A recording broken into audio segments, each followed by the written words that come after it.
10 గంటల ప్రాంతంలో రాష్ట్ర పార్టీ కార్యాలయం పైన కాంగ్రెస్ మూకలు పరిపాలన అనుభవం లేనటువంటి పరిపాలన చాతంగానటువంటి ప్రభుత్వాన్ని నడిపిస్తున్నటువంటి కాంగ్రెస్ ప్రభుత్వంలోని కొంతమంది గుండాలు ప్రేరేపించడం వల్ల ఈ రోజు బీజేపీ పార్టీ కార్యాలయం పైన దాడి చేయడం జరిగింది.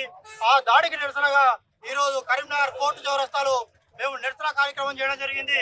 ఈ నిరసన కార్యక్రమంలో ఇక్కడ ఉండేటువంటి కాంగ్రెస్ నాయకులకు చెందినటువంటి కొంతమంది నాయకులు దీన్ని ఎట్లయినా విచ్ఛిన్నం చేయాలని ఇందులో కూడా కాంగ్రెస్ కార్యకర్తలు చొరబడి మేము తెచ్చినటువంటి దిష్టి బొమ్మను మాకు తెలియకుండా వాళ్ళు అంటుపెట్టేటువంటి ప్రయత్నం చేశారు.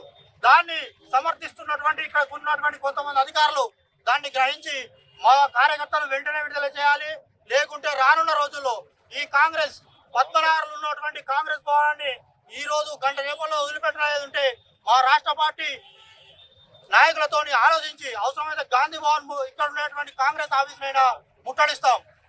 చాతగానటువంటి కాంగ్రెస్ నాయకులు గడ్డ దిగడానికి దగ్గరలో ఉన్నారు. మీరు వాళ్ళకు వత్తాసు పలకాల్సిన అవసరం లేదు.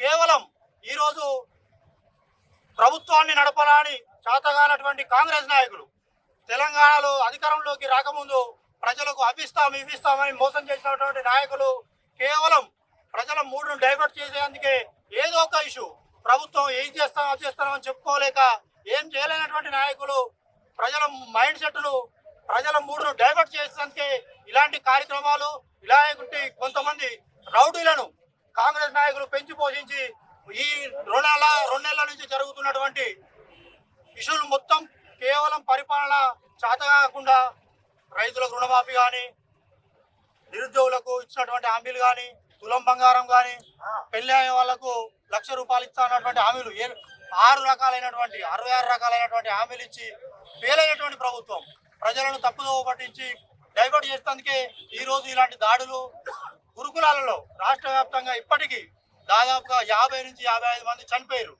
ఇవాళ కరీంనగర్లో కూడా శర్మానగర్లో ఉన్నటువంటి గురుకులో కూడా 33 మంది విద్యార్థులు అస్వస్థకు గురై నిన్నటి నుంచి హాస్పిటల్లో ఉంటే కనీసం పరామర్శించలేనటువంటి సోయులైనటువంటి రాష్ట్ర కాంగ్రెస్ నాయకులు బీజేపీ ఆఫీస్ పైన దాడి చేసి ఈ ఇష్యూను డైవర్ట్ చేసి ప్రెస్ మీడియాలో రాకుండా చేసేటువంటి ప్రయత్నమే ఈ రోజు ఈ కాంగ్రెస్ ప్రభుత్వం చేస్తుంది.